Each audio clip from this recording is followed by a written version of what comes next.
श्री सद्गुरु साईनाथाय नमः। अथ श्री साई ज्ञानेश्वरी षष्ठम अध्याय।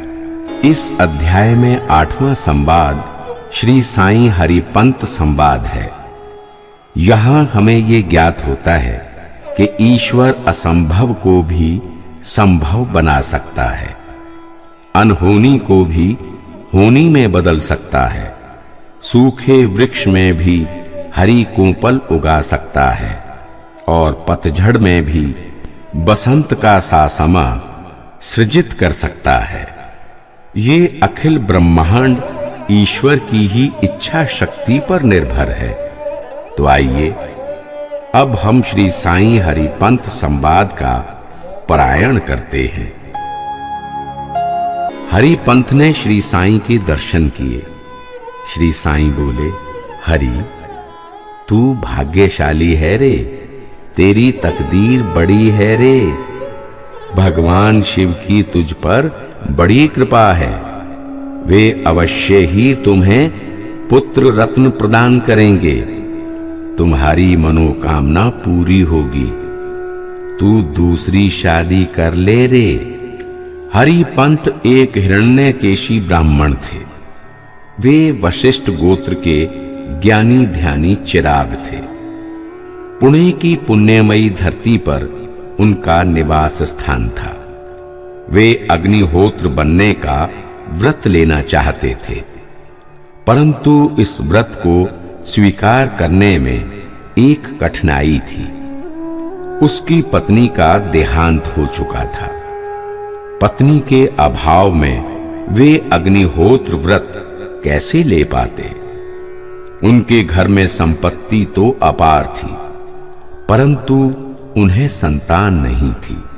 वे श्री साईं से बोले, मन में बागवानी की आस तो है, परंतु बाग कैसे लगेगा।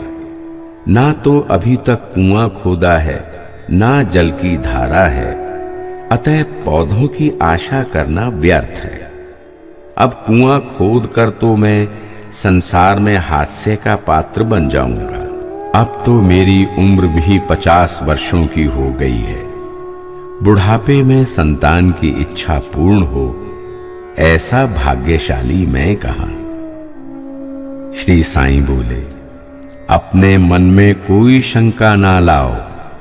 भोले भाले लोगों का भंडार भरने वाले भोलेनाथ अपने हाथ के त्रिशूल से असंभव को बेध देने वाले शूलपाणी, जीवन में कर्पूर की सुरभि भर देने वाले शिव शंकर तुम पर मेहरबान हैं। वे तुम्हारे ऋणी हैं। वे तुम्हारी इच्छा के अनुसार तुम्हें आशीर्वाद प्रदान करेंगे। हे श्री साईं, ऐसा ही मत ज्योतिषियों का था। अब आपके आशीर्वाद की मुहर लग जाने से वो अवश्य पूर्ण होगा। श्री साईं की कृपा से हरिपंत का विवाह हुआ। संसार के बाग में पत्नी पुरुष आम्र वृक्ष बने।